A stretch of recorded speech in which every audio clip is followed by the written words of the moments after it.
Al-Ja'fari affirme l'implication du régime saoudien dans l'incitation au terrorisme et l'exécution des massacres en Syrie est une chose avérée.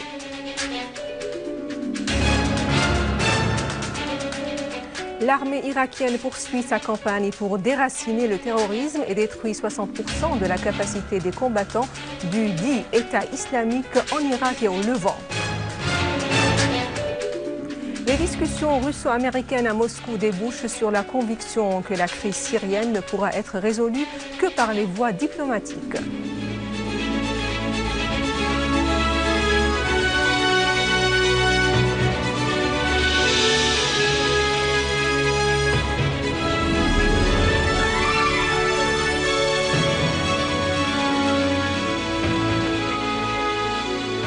Mesdames et messieurs, bon après-midi. Après les titres, voici notre journal. Le délégué permanent de la Syrie auprès des Nations Unies, Bachar Ja'fari, a affirmé que le régime saoudien est profondément impliqué dans l'incitation au terrorisme. Il envoie des terroristes en Syrie sous prétexte du soi-disant djihad, ce qui déforme la vraie image des Arabes et de l'islam. Les Saoudiens ont inventé la perversité de ce qu'il appelle le djihad sexuel et toutes sortes de transgressions honteuses.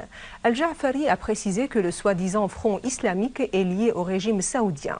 Ce front terroriste suit les incitations saoudiennes au meurtre et il a commis des massacres en Syrie. La Syrie a mis en garde contre l'appui et l'incitation au terrorisme pratiqué par le régime d'Al-Saoud au mépris des résolutions internationales. Nous avons envoyé depuis le début de la crise plusieurs lettres à l'ONU et au Conseil de sécurité qui confirment l'implication du régime saoudien dans le soutien au terrorisme et sa responsabilité des massacres commis en Syrie de nombreux groupes terroristes armés. Le pire est que les responsables saoudiens se sont vantés dans leurs déclarations publiques de leur appui en argent et en armes à Al-Qaïda. Ils se vantent de la formation de groupes armés dans les pays voisins pour les envoyer en Syrie. Al-Ja'fari a mis la communauté internationale face à ses responsabilités de lutte antiterroriste. Le ministère russe des Affaires étrangères a affirmé que les participants aux discussions russo-américaines au sujet de la Syrie étaient unanimes que la crise ne pourrait être réglée que par les voies diplomatiques et politiques. Quant à la solution militaire, elle ne pourrait survivre. Et à l'issue des discussions russo-américaines qui se sont tenues à Moscou avec la participation des deux vice-ministres des Affaires étrangères Mikhail Bogdanov et Gennady Gatilov et la secrétaire d'État américaine adjoint pour les affaires politiques Wendy Sherman, le ministère russe a indiqué que l'accent a été mis sur la nécessité d'activer les efforts visant à tenir une conférence internationale au sujet de la Syrie à la date prévue, soulignant que les discussions étaient unanimes, que la conférence aurait pour résultat de lancer un dialogue direct syro-syrien et ce conformément au communiqué de Genève.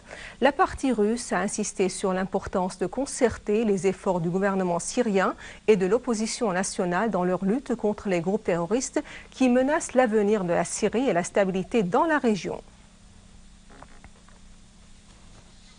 Le membre du comité de la politique étrangère et de la sécurité nationale et dans le conseil de la Choura iranien, Baqir Hosseini, a mis en garde contre le rôle des États-Unis et leur allié Israël dans la propagation du terrorisme dans la région du Moyen-Orient. Hosseini a déclaré qu'Israël et les États-Unis sont responsables de l'expansion du terrorisme en Irak et la Syrie, soulignant que les mêmes terroristes qui ont mené des opérations en Syrie opèrent aussi en Irak. Hosseini a poursuivi que les États-Unis et tous les pays qui soutiennent les terroristes doivent être conscients que les implications et les conséquences de cette crise vont se répercuter sur eux. Des terroristes de différentes nationalités ont été abattus par l'armée arabe syrienne qui est prête à faire face à toute trahison qui menace la terre de la Syrie. L'armée arabe syrienne fait face aux terroristes provenant de plus de 83 pays arabes et étrangers et soutenus par les wahhabites d'Al-Saoud, axe de la discorde et du mal. Le nombre de terroristes de nationalité saoudienne a atteint plus de 800 mercenaires appartenant à la doctrine wahhabite propagés dans le monde sous différents noms et qui sont liés à des références religieuses fictives. Les noms des terroristes afghans, tchétchènes, libyens et français s'accumulent jour après jour, y compris les terroristes Faisal al-Qahtani, Bandar al-Zahrani, Abdul Karim Al-Zaïd et d'autres de nationalité saoudienne, les terroristes Abu Abdurrahman, Walid Al-Sheikh, Abu Khalid, Abdel Nasser Ahmed Al-Mugharbel, Mohannad Al-Droubi et Bilal Khadro de nationalité libyenne, outre le mercenaire de nationalité jordanienne Mohamed Al-Hirari, un des chefs de Jabhat al-Nusra liquidé par l'armée arabe syrienne à Daraa. S'ajoute à cette liste le terroriste français Abu Abdurrahman qui s'est fait exploser dans le village d'Oum al-Amd à l'est de Homs et le terroriste belge Abu Sara soutenu par les régimes de la Turquie, d'Israël, d'Arabie Saoudite et du Qatar.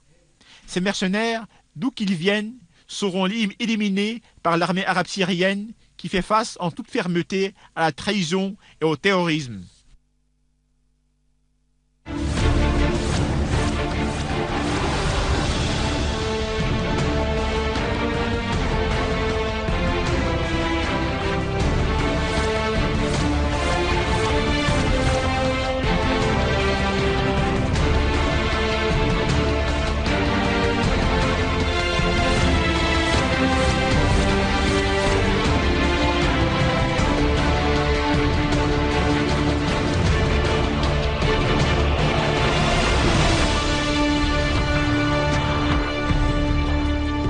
Le Conseil de sécurité a exprimé son appui au gouvernement irakien dans sa lutte visant à reprendre le contrôle d'un certain nombre de secteurs qui étaient tombés dans les mains des terroristes affiliés de la nébuleuse d'Al-Qaïda.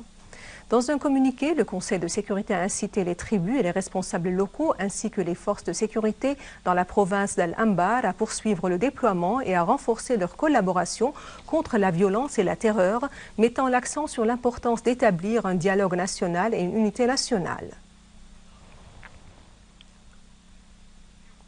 Le ministre libanais des Affaires étrangères et des expatriés au gouvernement chargé d'expédier les affaires courantes, Adnan Mansour, a affirmé que la position du Liban était basée dès le début sur la non-ingérence dans les affaires syriennes et dans les affaires de tout pays arabe.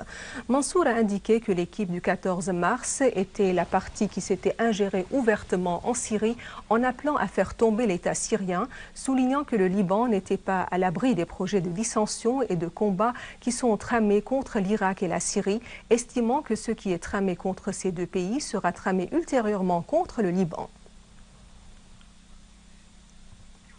En Turquie, le Haut Conseil juridique, la plus haute institution du pays, a qualifié d'inconstitutionnel le projet de réforme du système juridique présenté par le gouvernement turc.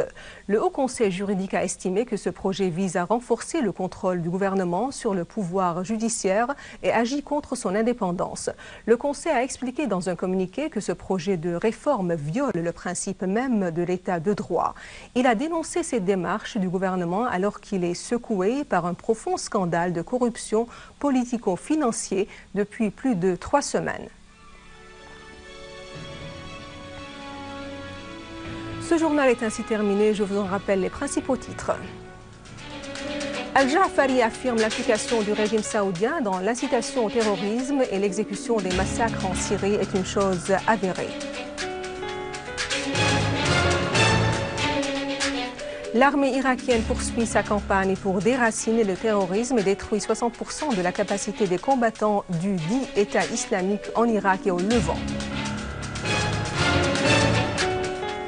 Les discussions russo-américaines à Moscou débouchent sur la conviction que la crise syrienne ne pourra être résolue que par les voies diplomatiques.